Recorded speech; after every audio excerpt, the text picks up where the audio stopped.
Buenos días, hermanos, paz y bien en el Señor. Hoy es martes de la 25ª semana del tiempo ordinario. Escuchemos el Evangelio. En el nombre del Padre, y del Hijo, y del Espíritu Santo. Amén. Del Evangelio según San Lucas, capítulo 8, versículo del 19 al 21. En aquel tiempo la madre y los hermanos de Jesús fueron a verlo, pero no pudieron acercarse a causa de la multitud. Entonces le avisaron: «Tu madre y tus hermanos están fuera y quieren verte». Él les contestó: «Mi madre y mis hermanos son estos, los que escuchan la palabra de Dios y la ponen en práctica». Palabra del Señor. Gloria a ti, Señor Jesús. Queridos hermanos, estamos en un pasaje bíblico que vale la pena aclarar algunas de las circunstancias que se dieron en este pasaje. Sobre todo esto de que Jesús estaba predicando rodeado de una multitud de gente, y en eso aparece la madre y los hermanos de Jesús. Esto ha llevado muchas veces a dudas y a controversias de saber si la Virgen María tuvo más hijos y por ende Jesús tuvo más hermanos. Pero es bueno que recordemos que en la Biblia, hermanos, la palabra tío, primo, sobrino, tío abuelo, todas las personas que son de una misma parentela, entre los judíos se llamaban como hermanos.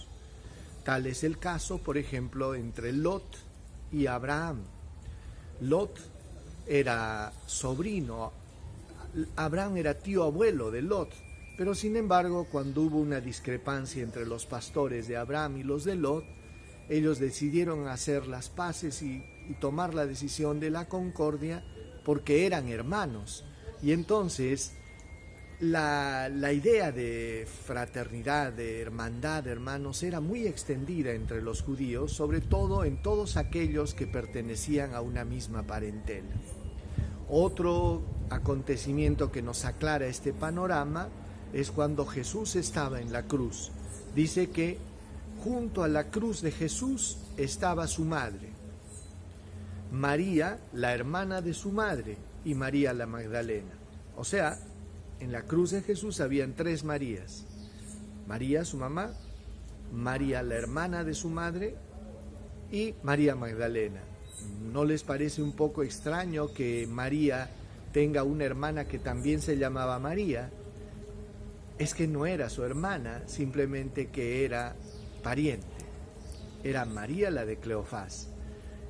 Y ahí vamos entendiendo pues que la Biblia nos hace ver que entre los judíos la palabra primo, sobrino, tío no existía.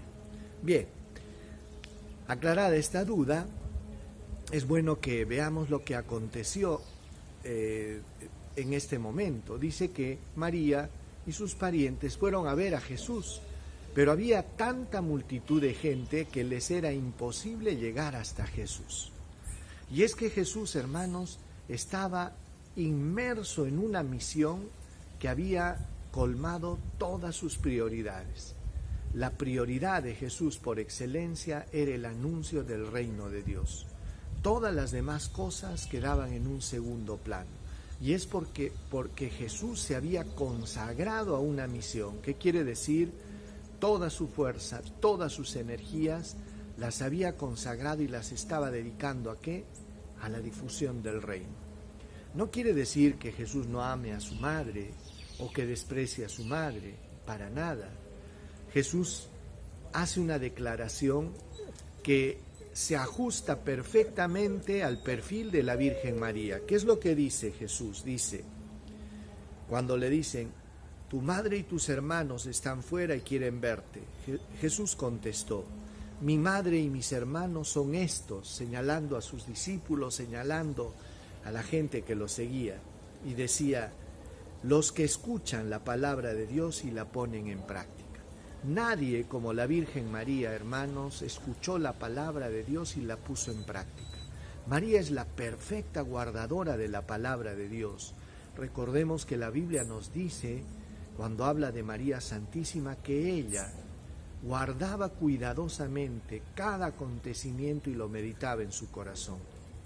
Y es que si tuviéramos que hablar de la perfecta guardadora de la palabra de Dios, tendríamos que hablar de la Virgen María. María no solo es madre, es discípula, es maestra. ¿Por qué? Porque nos enseña y es la primera en seguir y acompañar también a Jesús. ¿Ven? Entonces, Jesús ahora tiene una familia mucho más grande. Y ahí entendemos por qué Jesús no se casó. ¿Por qué? Porque su misión, hermanos, abarcaba toda la humanidad.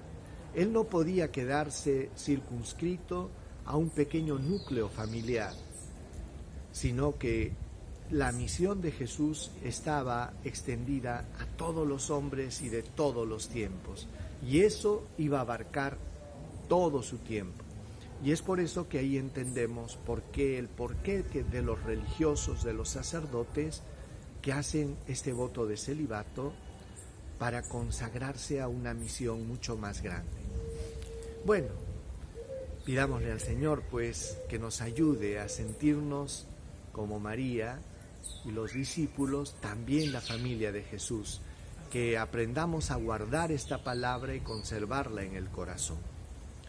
Señor, ayúdanos a sentir que somos la familia, tu familia, Señor, a comportarnos como hijos, hermanos, madre, padre, a sentir, Señor, que lo que a nosotros nos une es la misma fe, el mismo espíritu, la misma palabra, Señor, que tú nos has regalado. El Señor Todopoderoso los bendiga, los proteja, los guarde, les muestre su rostro, les conceda paz, salud, protección y bendición. Que tengan un lindo día y Dios los bendiga en el nombre del Padre, del Hijo y del Espíritu Santo. Paz y bien, hermanos, y nos vemos el día de mañana.